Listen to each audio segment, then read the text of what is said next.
En paix, Job Christmas party lié. Ok, pas oublier 23 décembre, le seul côté lié.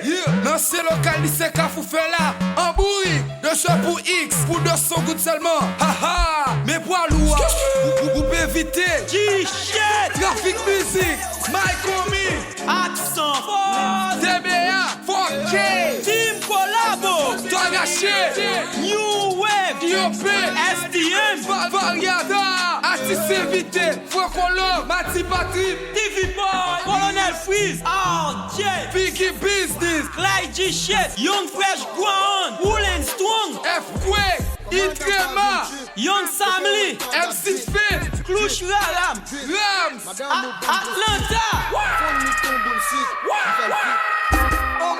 Nakebi Mix, DJ LP, DJ Decal, DJ Wobby Mix, DJ Malé, DJ Tommy Dichette, DJ Skinny, DJ Douye Dichen, DJ Fatoy, DJ Richcard, DJ Yankees, animateur.